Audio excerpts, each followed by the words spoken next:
जीवन के अंदर हर एक व्यक्ति चाहता है कि भाई समाज में उसका मान सम्मान हो, परिवार में उसका नाम हो, लोग उसको देख के जो है डुप्लीकेट करें, लोग उसको अपना रोल मॉडल मानें, लोग उसको कॉपी करें और वो समाज क्या, घर परिवार क्या, जहाँ भी उसका नाम पहुँचे, लोग भले ही उसका चेहरा ना देख पाए लेकिन उसके नाम से जो है वो उसकी एक ऐसी पहचान बन जाए कि हर प्रकार का व्यक्ति और खास करके जिस फील्ड में वो व्यक्ति काम कर रहा है, जैसे आप किसी भी फील्ड में काम कर रहे हो तो आपका जो है नाम, आपका जो चेहरा है उस फील्ड की पहचान बन जाए।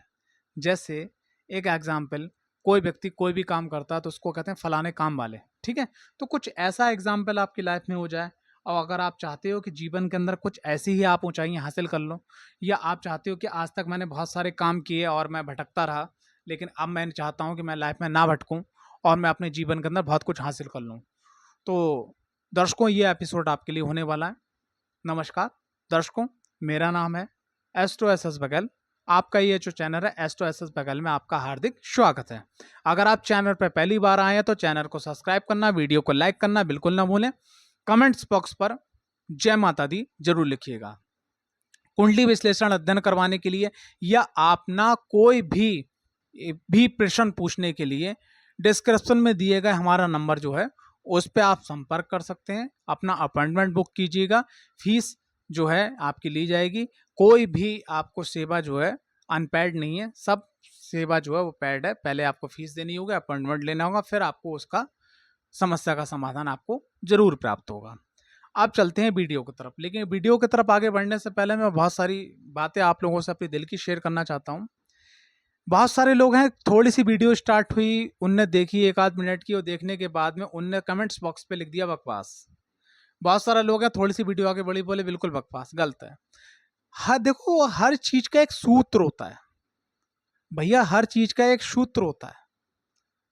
अभी क्या है कि आप जाड़ों में महाराष्ट्र साइड में चले जाओ तो वहाँ लोग जो है आपको हाफ शर्ट में, टी शर्ट में मिलेंगे, और अभी आप जो है उसको यूपी में ले आओ तो उसको स्वेटर, गर्म जैकेट, गर्म कपड़े पहनना अति आवश्यक बन जाएंगे।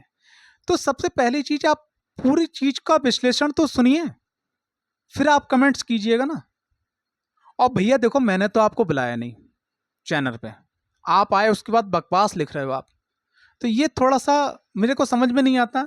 उसके बाद में मुझे कमेंट्स बॉक्स, उससे क्या होगा कि जो मेरी नई ऑडियंस आने वाली है, नए व्यूवर्स चैनल पे आने वाले होते हैं, वो भटक जाते हैं। उन्हें थोड़ा सा देखा, बोला कमेंट्स बॉक्स में क्या लिखा हुआ है, तो पहले पूरी बात को तो समझिए। जैसे एक पिछली एक वीडियो गई तो सूर्यदेव अष्टम भाव में द्वितीय दृष्टि पड़ना चाहिए, मैंने पराक्रम भाव मंगल को देख के बोल दी, ठीक है। उसके आगे मैंने उसको सुधारा भी, कवर भी किया, लेकिन थोड़ा सा वो जरा सी क्लिप सुनी, बकवास, गलत गलत गलत। तो क्या है कि गलतियां तो इंसान से ही होती हैं।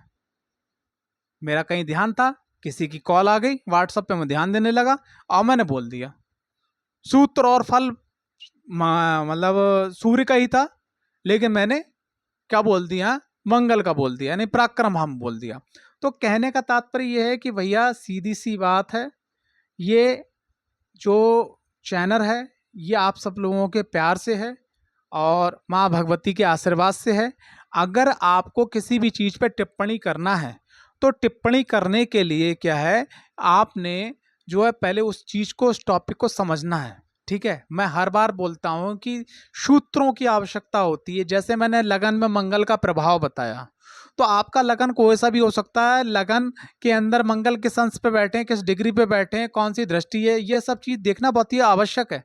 अब आप देखे तो पढ़े नहीं हो, ठीक है, आपने दूर दुकान को देख के ही कह दिया इसके अंदर का खाना बेकार है। भैया अंदर जाओ, खाना खाओ, तब आपको मालूम होगा कि बेकार है या अच्छा है, ठीक है। थोड़ा सा आप भी खाना खाते हो, अन्न खाते हो, तो उसके दिमाग को थोड़ा सा इस्तेमाल कीजिएगा, ठीक है। तो ये सब चीज़ें पसंद नहीं आती। और एक एक बात और भी है कि कहने का तात्पर्य, बहुत सारे लोग, दूसरी चीज़ मुझे जो थोड़ा सा परेशान करती है कि मैंने कह दिया कि पूरे चैनल पे कोई भी जो है सर्विस अनपेड नहीं है, पेड है। जो लोग यूट्यूब चैनल पे फ्री में एस्ट्रोलॉजी कर रहे हैं या फ्री में काम कर रहे हैं, उनको जाके आप संपर्क कीजिएगा। उसके बाद में मैं जब लिख के भेजता हूँ नीचे कि ज़्यादा जानकारी के लिए हमारे आप व्हाट्सअप नंबर पे संपर्क कीजिएगा, उसके बाद वो व्हाट्सअप पे आते हैं, फिर जो उनके पास फीस का मैसेज पहुंचता है तो फिर वो कमेंट्स बॉक्स पे वापस पहुंचते हैं, बोले कि बिल्कुल मेरे पास कुछ नहीं आता जी, नहीं आता। तो भैया संपर्क क्यों कर रहे हो? किसी दुकानदार के पास जाओ, आप उससे 1 रुपए की टॉफी मांगो, वो आपको फ्री नहीं देगा। तो यहाँ तो वर्षों की मेहनत है, वो आज भी मेहनत है, आज भी मैं एस्ट्रोलॉजर नहीं हूँ, आज भी मैं प्रैक्टिस कर रहा हूँ, सीख रहा हूँ। ठीक है, तो सबने निवेदन इस प्रकार है कि जो लोग ज्योतिष प्रेमी हैं, जो लोग अपने जीवन के अंदर कुछ ज्योतिष में सीखना चाहते हैं, भाई मैं सूत्र बता रहा हूँ, आप एक सवाल लेके उसके बाद में फिर कमेंट्स ये आता है कि आप कम से कम एक सवाल भी नहीं बताते हो, ठीक है, उत्तर नहीं बताते हो। भैया किसी भी एक सवाल को बताने का मतलब है आपका पूरा चार्ट बनता है। आपका एक सवाल है, अगर इस प्रकार से अगर दिन भर में 20 सवाल ले लिएगा तो मेरा तो पूरा दिन गया ना। तो जिन लोगों की फीस आ चुकी है, जिन लोगों को मेरे को जवाब देना है, तो फिर मैं उन लोगों को कहाँ लेके जाऊंगा मैं? अब बहुत जेन्युइन फीस है, कोई बहुत ज़्यादा फीस भी नहीं है चैनल की, वरना किसी भी आप चैनल पर चले जाओ 2100 2200 2500 3500 6000 10,000 11,000 फीस है। तो हमारी तो 200 400 500 500 1000 रुपये के अंदर ही फीस सब निपट जाती हैं वर्तमान समय में। आगे देखा जाएगा फीस बढ़ेगी नहीं बढ़ेगी। ठीक है, चलो चलते हैं वीडियो की तरफ। आज का जो विषय है वो है दशम भाव में सभी ग्रहों का प्रभाव। देखिए, किसी भी ग्रह का प्रभाव देखने के लिए सबसे पहले हमें देखना क्या चाहिए? सबसे पहले भाई दशम भाव की आज बात चल रही है, तो दशम भाव की बात चल रही है, किसी भी ग्रह की बात चल रही है, तो सबसे पहले हमें किस चीज का प्रभाव देखना चाहिए? सबसे पहले हमें ये देखना चाहिए देश काल परिस्थिति, कि कुंडली के अंदर किस ग्रह की कैसी परिस्थिति, कैसी स्थिति बनी हुई है। देश काल परिस्थिति को देखना अति आवश्यक है, पहला सूत्र। ठीक है, सूत्र याद रखिएगा तो आपको समझ में बहुत अच्छा आएगा, वरना आप सीधा सीधा कमेंट्स कर देते हैं। अब पहला, दूसरा सूत्र क्या है कि जिस भाव में बैठा है ग्रह, वो भाव का स्वामी उसका मित्र है, शत्रु है। तीसरा, अंश बल कितना है ग्रह का।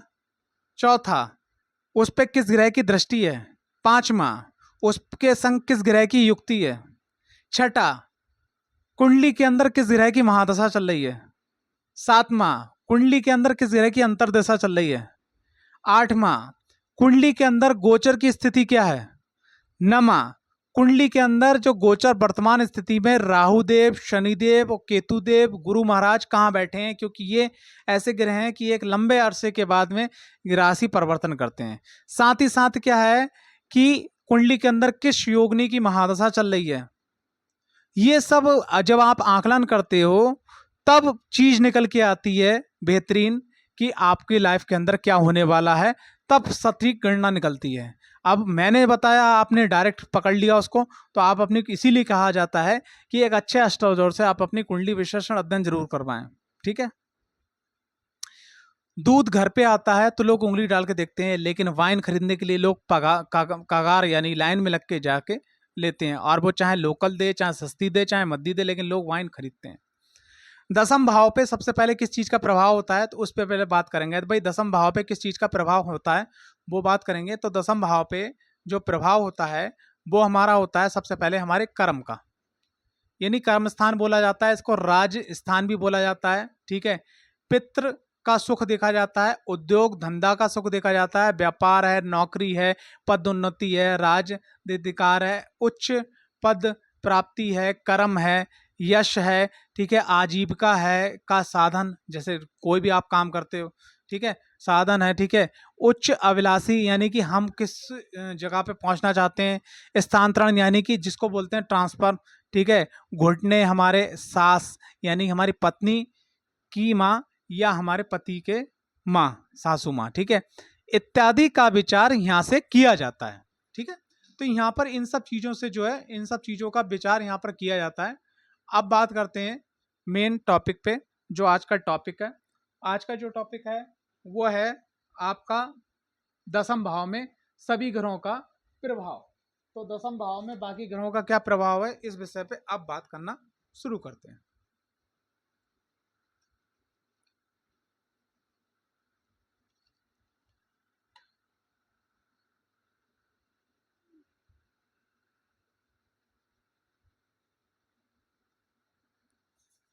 सबसे पहले बात करते हैं सूर्यदेव की।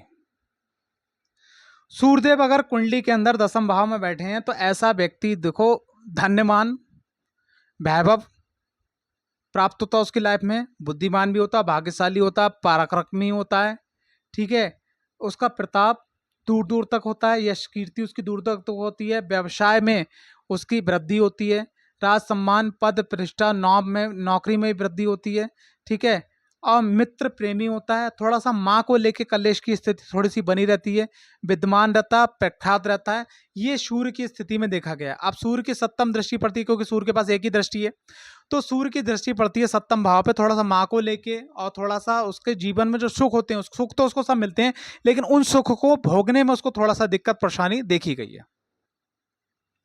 आगे बात करते हैं चंद्रदेव की। अगर चंद्रदेव कुंडली के अंदर दसम भाव में बैठे हुए हैं तो वो अपने क्या रिजल्ट्स देते हैं? तो कुंडली में अगर दसम भाव में चंद्रदेव बैठे हुए हैं तो क्या रिजल्ट देते हैं? भाई देखो, दसम भाव में व्यक्ति को दीर्घायु बनाते हैं, बुद्धिमान होता है, व्यक्ति विलासी भी होता है, भोगी भी होता है, धर्मात्मा भी होता है, राज्य कार्य के कार्यों में युक्त भी होता है, माँ को सुख प्रदान करने वाला होता है, मित्र उसके काफी होते हैं और वो काफी समाज में प्रेमी भी होता है, धनवान होता है, पूर्ण आत्मा भी होता है, सुंदर होता है, विद्वान होता है, साहसी होता है, यशस्वी होता है, व्यवहार कुशल होता है, ठीक है, हर प्रकार के कार्य को बड़ा सरलता से करने वाला होता है। बाशर्ते क्या है कि यहाँ पर थोड़ा सा ये देखा जाए कि अगर चंद्रमा नीच राशि में है तो थोड़ा रिजल्ट गड़बड़ हो जाते हैं, या शत्रु भाव में होते हैं, जैसे जो मैंने सूत्र बताया है, तो वहाँ पर भी थोड़े से रिजल्ट यहाँ पर बदल जाते हैं, ठीक है। और चंद्रदेव की एक ही दृष्टि पड़ती है तो वाहन भूमि भवन सभी प्रकार के सुख आपको अपनी लाइफ में प्राप्त हो जाते हैं। आगे बात करते हैं मंगल देव की। तो मंगल देव अगर दसम भाव में आते हैं तो ये भैया अपने आप में बहुत अच्छा बली हो जाते हैं, रिजल्ट दे देते हैं, क्योंकि ये एक प्रकार से भाव कारक दिशा बली के रूप में यहाँ पर कार्य करते हैं। क्योंकि यहाँ पर अगर काल पुरुष की कुंडली की बात करी जाए तो काल पुरुष की कुंडली के अनुसार यहाँ पर दसम नंबर राशि आती है, यानी मकर राशि, और मकर राशि में मंगल देव जो है वो उच्च का रिजल्ट देते हैं। मंगल देव जो है वो उच्च का रिजल्ट देते हैं। तो दसम भाव में व्यक्ति को मान सम्मान पद प्रतिष्ठा उन्नति राजकीय संबंध स्वतंत्र विचारधारा वाला व्यवसाय शत्रुओं पर विजय प्राप्त करने वाला धनी सुखी प्रसिद्ध राजनीतिज्ञ और भूमि वाहन पद प्रतिष्ठा संतान इन सब से जो है युक्त रहता है। लेकिन संतान को लेकर थोड़ा सा कलेश बना रहता है। संतान को लेकर इसलिए कलेश बना रहता है कि मंगल भाई दसम भाव में होने के बाद अपना पूरा रिजल्ट देते हैं, लेकिन ऐसा देखा गया है कि संतान के थोड़ा सा इसलिए कलेश बना रहता है कि संतान उनके अनुकूल नहीं चल पाती या उनकी चीजों को आगे नहीं बढ़ा पाती है। कैसे देखें, उस पर चलते हैं। देखिए, दसम भाव में बैठने के बाद सब चीजें बढ़ा दी। अब यहां से पहली दृष्टि की बात करें मंगलदेव की, देखिए 1 2 3 4 मंगलदेव की दृष्टि कौन सी पड़ गई? यहाँ पर चतुर्दृष्टि। लगन को ही मजबूत कर दिया, सभी चीज लगन को चाहिए थी, कर्म क्षेत्र से हासिल दिलवा के लगन को दिलवा दी। उसका सप्तम दृष्टि पड़ गई आपके सुख भाव पे, तो वाहन भूमि भवन की प्रवृत्ति हो गई। और भूमि मिलने में अगर किसी को भी कुंडली के अंदर भूमि मिलती है, वहां पे मंगल का कोई ना कोई रोल जरूर होता है, क्योंकि ये भूमि के पुत्र हैं, इसलिए इनका भी रोल बहुत बड़ा देखा गया है। कि जिनकी कुंडली में अगर मंगल की और शुक्र की स्थिति अच्छी है, ठीक है, संग संग देवगुरु बृहस्पति की अच्छी है और अच्छी महादशा चल रही है, तो वो लोग अगर पैसे को सही जगह इन्वेस्टमेंट करते हैं, ऐसे लोगों के पास अचल संपत्ति बहुत देखी गई है। ठीक, उसके बाद में सप्तम के बाद अष्टम दृष्टि पड़ती है आपके पंचम भाव पे। तो जब पंचम भाव पे अष्टम दृष्टि पड़ती है तो यहाँ पर थोड़ा संतान को लेके, पेट को लेके और थोड़ा सा लव लाइफ को लेके, योजनाओं को लेके जो है, क्योंकि मंगल जब लगन में दृष्टि पड़ती है और दसम भाव में मंगल होते हैं, ऐसे लोगों के जीवन में जो भी चीजें होती हैं वो अचानक परिवर्तित होती हैं। इसको लेके थोड़ा सा दिक्कत परेशानी होती है, सामने वाला व्यक्ति उसको बदल नहीं पाता है। अब बात करते हैं बुध देव की।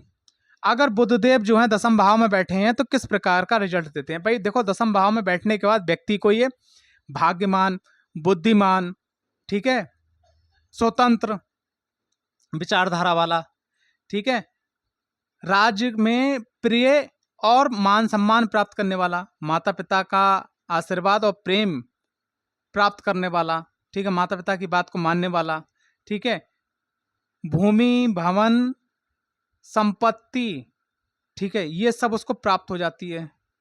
पुरुषार्थ से वो अपने जीवन में और स्मरण शक्ति से, अपने व्यवहार से, अपनी वाणी से अपने जीवन में सब कुछ हासिल कर लेता है। वो बुध के पास एक दृष्टि सप्तम भाव पे, वो सप्तम दृष्टि पड़ रही है आपके चतुर्थ भाव पे, सब कुछ यहाँ पर वाहन भूमि भवन सब प्रकार के सुख यहाँ पर प्राप्त हो जाते हैं। आगे बात करते हैं देवगुरु बृहस्पति की। देवगुरु बृहस्पति अगर दसम भाव में बैठे हुए हैं तो क्या रिजल्ट्स दे रहे हैं? देवगुरु बृहस्पति अगर दसम भाव में बैठे हुए हैं तो आपको ये रिजल्ट दिलवाते हैं। व्यक्ति को देखो, सबसे पहले ये भाग्यवान, माता पिता की बात मानने वाला और माता पिता से प्रेम प्राप्त करने वाला व्यक्ति होता है। शत्रुओं को हराने वाला, अपने ज्ञान से, अपने कार्यशैली से, अपने जो है सहयोगी लोगों से हराने वाला होता है। ठीक है, उच्च स्तर पे पहुंचने वाला होता है, राज में सम्मान प्राप्त करता है और अच्छे पद पे आसीन होता है अगर उसकी कार्यशैली अच्छी होती है, लोगों का वो मदद करने वाला होता है। तो देवगुरु बृहस्पति की दृष्टि द्वितीय भाव पे, पंचम दृष्टि, धन और कुटुंब और वाणी के मामले में सर्वोत्तम, अति उत्तम। ऐसे लोगों को देखा भी गया है कि ब्याज का काम करते हैं। ठीक है, अच्छा काम करते हैं। देवगुरु बृहस्पति की नवम दृष्टि जो है छठे भाव पे, रोगन शत्रुओं पे आपने विजय प्राप्त कर ली, कर्म क्षेत्र में झंडे गाड़ लिए और धन और कुटुंब परिवार का साथ पा लिया। बल्ले बल्ले, इससे और ज्यादा क्या चाहिए लाइफ के अंदर। ठीक है, अब आगे बात करते हैं शुक्रदेव की। अगर शुक्रदेव जो दसम भाव में बैठे हुए हैं तो दसम भाव में शुक्रदेव बैठने के बाद में क्या रिजल्ट्स करते हैं? दसम भाव में शुक्रदेव बैठने के बाद व्यक्ति को गुणवान, भाग्यमान, ठीक है, यशस्वी, माता पिता का बात मानने वाला और अपनी बात को मनवाने वाला, माता पिता की बात भी मानता है, माता पिता को अपनी बात मनवाने वाला, ज्योतिष में रुचि रखने वाला, ऐश्वर्यमान व्यक्ति होता है, वाहन युक्त व्यक्ति होता है। जीवन में उसको वो कई गाड़ियां, मैंने ऐसे लोगों को देखा कि जो अपनी मनपसंद की गाड़ी, और ऐसा भी देखा गया है आज की डेट में बहुत सारे लोग, जैसे एक गाड़ी बदली दूसरी आई, ऐसे लोग क्या करते हैं, दूसरी गाड़ी बदलते नहीं, नई गाड़ी ले आते हैं। ये भी मैंने देखा गया। वाहन, भूमि, वन और अच्छा सुंदर मकान अपनी लाइफ के अंदर प्राप्त करते हैं। सप्तम दृष्टि है, बता दिया। अब बात करते हैं शनिदेव महाराज की। अगर शनिदेव महाराज अगर दसम भाव में बैठे हैं तो क्या रिजल्ट देते हैं? भाई, दसम भाव में काल पुरुष की कुंडली के अनुसार शनिदेव महाराज की ही राशि आती है। और शनिदेव महाराज की कौन सी राशि आती है? शनिदेव महाराज की राशि आती है आपकी मकर। ऐसा व्यक्ति भाग्यमान भी होगा, उसके पिता भी को भी सुख प्राप्त होगा, लेकिन माँ के लिए थोड़ा सा कलेश हमेशा बना रहेगा।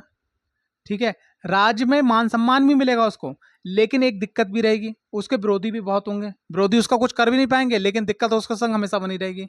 पत्नी को लेकर थोड़ा सा जो है मतलब दिक्कत परेशानी भी रहेगी। अगर ऐसे लोग जो हैं, एक काम मैंने करते हुए देखा है कि जो लोगों का दसम भाव में शनिदेव महाराज हैं, तो जो उनके कार्य क्षेत्र के लोग हैं या जिनके माध्यम से उनकी आजीविका चलती है या पैसे से संबंध चलता है या पैसे का लेन देन होता है या व्यापार करते हैं, अगर उन लोगों के सामने भले ही आप कितना भी नॉनवेज खाने वाले हो या ड्रिंकिंग करने वाले, अगर उन लोगों के सामने अगर आप ये चैप्टर हमेशा के लिए बंद कर दें कि साहब मैं कुछ खाता पीता नहीं हूँ, ठीक है, आप उनकी पार्टियों से दूर रखें, कॉमर्शियल थोड़ा सा रिश्ते बना करके, यकीन मानिए आप अपने जीवन में बहुत ऊंचाइयां हासिल कर लोगे।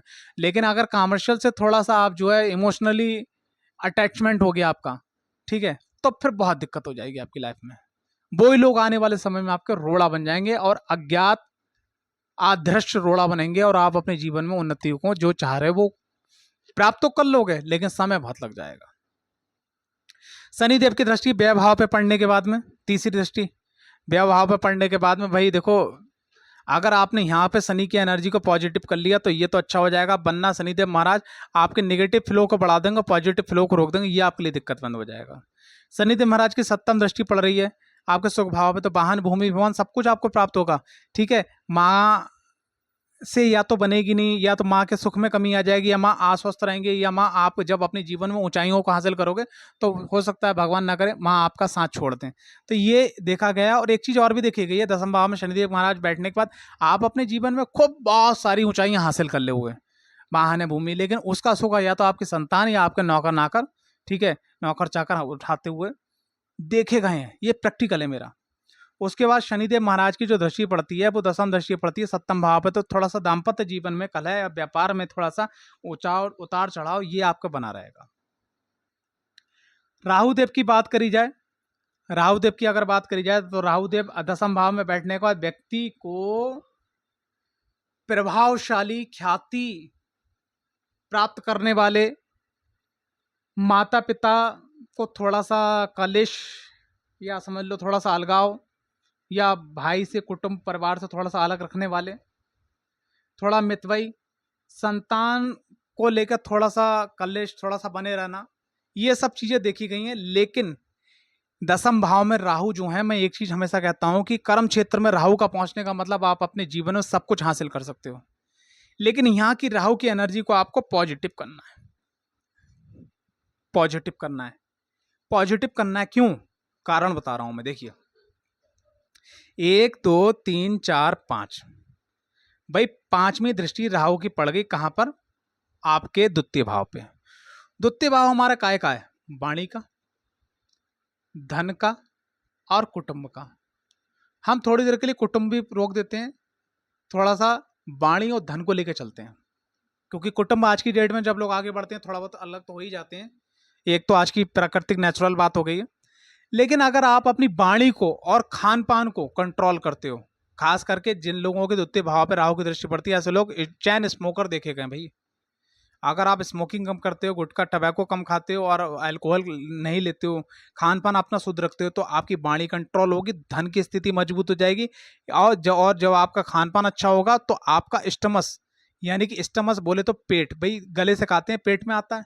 जब आपका पेट सही रहता है तो आपका ये पूरा केंद्र, यानी आपका जो शरीर है और ये सब पूरा है, ये अच्छा रहता है। ठीक है, तो उसके बाद में क्या है कि जब आपका पेट सही होता है तो रोग नहीं उत्पन्न होते और खान पान से आपका कर्जा नहीं होता। भाई जैसे मान लीजिए कोई इंसान का 10,000 खर्चा है, वो 2,000 डेली खर्च कर रहा है, चल जाएगा। लेकिन अगर वो डेली का 12,000 खर्च करने लगा तो महीने का 60,000 उस पर कर्जा हो गया ना। तो यहां पर कहने का तात्पर्य है कि आपको ये स्थान बिल्कुल सही करना होगा। क्यों? देखिए राहु का, देखिए 1 2 3 4 5, पांचवी दृष्टि कहां पड़ गई? उल्टी दृष्टि, पांचवी राहु की दृष्टि पड़ गई, वक्र दृष्टि यहां पर, तो रोग ऋण शत्रुओं को एक्टिवेट करेगा वो। ठीक है, पांचवें का सप्तम दृष्टि पड़ गई कहां पर? आपके सुख भाव पर, सुख को खत्म करेगा। और नवम दृष्टि पड़ गई राहु की, जो है वक्र दृष्टि पड़ गई वो आपके द्वितीय भाव पे। तो द्वितीय भाव पे हमें क्या करना है कि नवम जो उनकी दृष्टि पड़ रही है, इस स्थान को शुद्ध करके चलना है, तो ये भी अच्छा होगा, ये भी अच्छा होगा। ये बात का ध्यान रखिएगा। आप अपने जीवन के अंदर बाकी सब कुछ हासिल कर लेंगे, सब कुछ, लेकिन एनर्जी को पॉजिटिव ले करना है। आपने एनर्जी को पॉजिटिव करना है, यानी कि रॉ मटेरियल को आपको डिजाइनिंग करके, शुद्ध करके, और आपको सही दिशा में उसको सेल आउट करना है। समझ लीजिएगा आप। दसम भाव में केतुदेव क्या रिजल्ट देते हैं? दसम भाव में केतुदेव क्या रिजल्ट देते हैं, उस चीज को आप समझिएगा। व्यक्ति जो है, कभी कभी क्या होता है, व्यक्ति के ऐसे कुछ कर्म हो जाते हैं कि जो पिता के लिए हानिकारक बन जाते हैं, और पिता से मतभेद तो बना ही रहता है थोड़ा बहुत। और साथ ही साथ क्या है, व्यवसाय को लेके भी बहुत ज्यादा अच्छा परिश्रम नहीं माना गया है। केतुदेव अगर दसम भाव में है तो ऐसे व्यक्ति को भगवान श्री गणेश की आराधना जरूर करना चाहिए। केतुदेव की दृष्टि द्वितीय भाव पर पड़ रही है, तो द्वितीय भाव को अच्छा करने के लिए नित्य आप अपने गले को और दांत को साफ करिएगा रात को लेटने से पहले, जिससे आपका वाणी, धन और कुटुंब की स्थिति आपके अनुकूल रहे। आपके मुंह से दुर्गंध नहीं आना चाहिए। अगर धोखे से भी अगर दसम भाव में केतुदेव है और आपको पायरिया है और कहीं से बुध खराब है, तो आपको गले में बहुत बड़ी दिक्कत हो सकती है, और धन को लेके और वाणी को लेके भी दिक्कत आपको पैदा हो सकती है। ठीक है, ये बात ध्यान रखिए, क्योंकि केतुदेव की जो नवम दृष्टि पड़ रही है आपके, वक्र दृष्टि पड़ रही है आपकी द्वितीय भाव पे। सप्तम जो दृष्टि है केतुदेव की, तो यहाँ राहु ऑलरेडी बैठे हुए, तो घर में कलेश की स्थिति आपकी वजह से, या आपके आदतों की वजह से, या आप सामने वाले व्यक्ति को समझ नहीं पाएंगे, या आप अपनी बात को समझा नहीं पाएंगे, कलेश बना रहेगा। तो जब केतुदेव और राहुदेव दोनों अगर कर्म क्षेत्र पे हैं, या जब यहाँ पर भाई राहु होंगे तो यहाँ केतु होंगे, जब यहाँ केतु होंगे तो यहाँ राहु होंगे, तो यहाँ आपने क्या करना है कि आपको घर में सिर्फ उतना समय देना है जितनी जरूरत है। जरूरत से ज्यादा आप चाहत का समय घर पे ना दें। बाकी आप अपने कार्य क्षेत्र को, स्टडी को, अध्यात्म को बल दें तो ज्यादा बढ़िया रहेगा। राहुदेव की, वो सॉरी केतुदेव की जो है दृष्टि पड़ेगी आपकी यहाँ पर, पंचम दृष्टि जो पड़ेगी वो यहाँ पर पड़ेगी आपकी, पंचम दृष्टि पड़ेगी केतुदेव की। तो रोग ऋण शत्रुओं, अज्ञात शत्रुओं, विषैले जानवरों से, ठीक है, और असंदिग्ध, जैसे संदिग्ध और असंदिग्ध दोनों जगहों पे आप, जैसे मान लिया बहुत सारे लोग हैं कि अगर छठे भाव में केतुदेव बैठे हुए हैं या छठे भाव पे केतुदेव की दृष्टि पड़ रही है, तो अगर आप ऐसे अज्ञात, जैसे बहुत सारे लोग हैं अज्ञात लोगों से कोई चीज़ मांग लेते हैं, या जिन पे ज़्यादा जान पहचान नहीं, उनके यहाँ खाने पीने लगते हैं, तो मैं साफ मना करता हूँ कि वहाँ पर थोड़ा सा आप जो है ऐसे माहौल में आप अपने दिमाग की आंखों को खोल के रखिएगा, जिससे आपका कभी भी शारीरिक रूप से, मानसिक रूप से मतलब नुकसान ना हो पाए। तो आशा करता हूं ये वीडियो आपको पसंद आई होगी। वीडियो पसंद आई तो वीडियो को लाइक, चैनल को सब्सक्राइब करना बिल्कुल ना भूलें। डिस्क्रिप्शन में आपको नंबर मिलेगा, संपर्क करके अपनी कुंडली विश्लेषण अध्ययन जरूर करवाएं। जय माता दी, हर हर महादेव।